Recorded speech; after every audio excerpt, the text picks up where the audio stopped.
Hello everybody, welcome back to my channel. um, I haven't made a video in about like 8 days, I think. Like 7 to 8. But today we're going over Monday, April 29th trade on gold. So let's just get right into it. Let me delete all this stuff. Okay. So, wake up at 6. Look at the charts at 7. Between 7 and 12, I'm looking for my entry.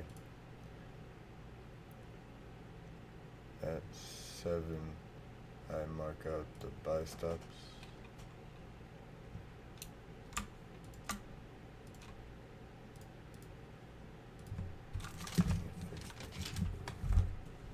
Mark out the buy stops and the sell stops. Now when one of these gets hit, one of these gets swept, not just hit, but swept, when it comes down, it comes back up, that's a sweep. So when a sweep happens on one side, I go to the 5-minute chart to target the other side. So let's go down to the 5-minute. Scroll back.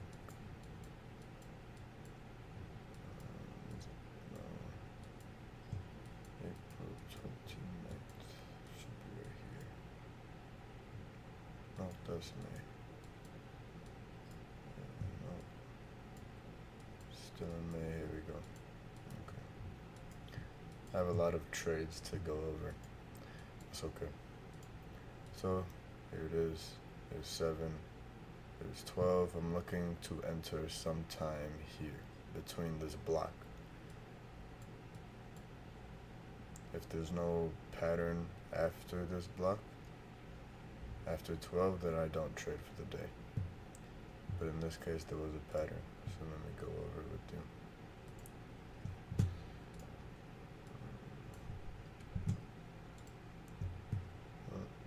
Give me 1 second. To pull up this picture again.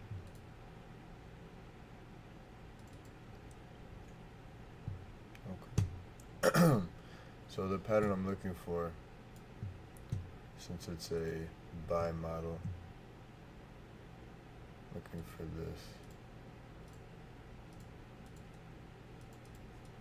Right? So price is bearish, had a bearish market structure. And then so you have the low, the high, the lower low. And then it breaks that high, making a higher high, and then a higher low, and then a higher high. It just continues to the opposite side, liquidity. So I'm looking for this. I'm looking for this low to get grabbed, and then an impulsive move up to shift the market structure. And then I'm drawing my Fibonacci from the top to bottom of that range. I'm waiting for it to retrace into one below the 50% line because it's a buy model. I'm looking to get a discounted price. I'm looking for like a fair value gap or an order block, even an inverse fair value gap. And I think I did trade off an inverse fair value gap this time. So this is what I'm looking for. Right? So you have this bearish market structure, this low gets grabbed, an impulsive move up, and then a retracement, and then a continuation to the opposite side, right?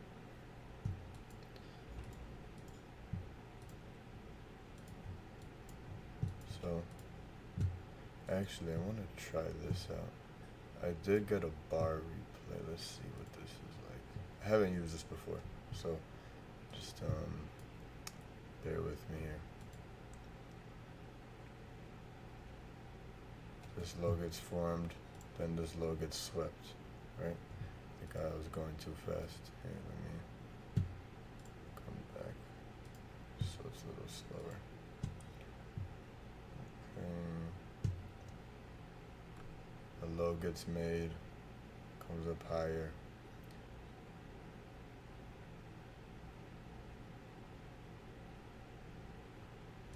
And then this is the same low. That's the same low that sweeps this low is the same low that swept the sell stops. I'll go over more in depth when I go over my strategy in the course that I need to record still. So you have this, right? This liquidity grab to this part. And now we're looking for this high to get swept. I mean, this high to get an impulsive move up to shift the market structure. Let's go back. See. So at this point, you see that the candles did close above, right? This little space right here. But it wasn't impulsive. I needed to close way higher, like for me to be comfortable that it's gonna go up more, right? This isn't enough for me. So although there's this consolidation, this back and forth, up and down, you see it does go up. It does break completely up, right? So after this impulsive move up, I just look for anything that I could trade off of, right? So you have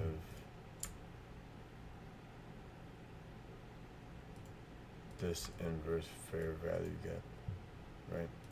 You also have this order block, this block of orders before the move up, but this order block got tapped into before this impulsive move, that like this green candle that went all the way up.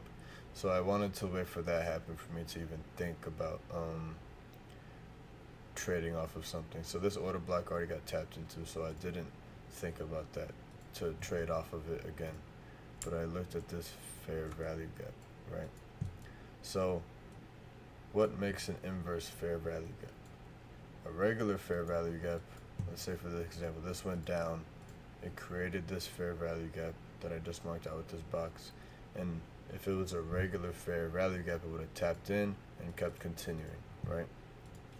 But in this case, it made the fair value gap, came down, and then it came down, and then it broke above the fair value gap, meaning it inversed it. Now price can tap into this and then it can go up. It inversed the fair value gap, if that makes sense. If you have any more questions, just you can comment down below and I'll text it to you, like type it in the comments back to you. So now, and another thing too, from this bottom wick to this top wick. Oh wait. This bottom to this top.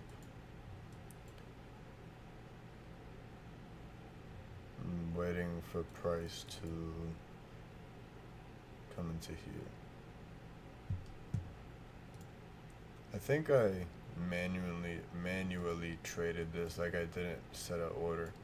I just put it in by myself, because I don't think price comes all the way down. But you enter, then you target the buy stops, the opposite side of liquidity. Boom. Now you wait for your entry. Yeah, I tapped in, because you can see it's not, it doesn't go to the discount, but I did enter at that point. As soon as it rejected just a little bit, then I just entered. That's here, and now I think I targeted a 1-to-1. I believe I got out at a 1-to-1. So again, my trade taps in to the inverse fair value gap, and now we wait. Boom. And if you wanted to target the opposite side liquidity, you also would have got hit take profit at a 1.62 risk to reward ratio. So yep, that's Monday, April 29th trade on gold.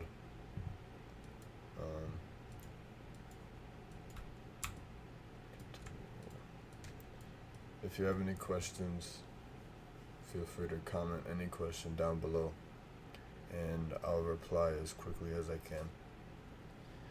I still have a bunch of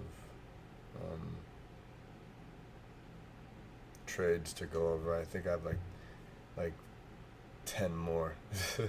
So one down. I might just get a couple down.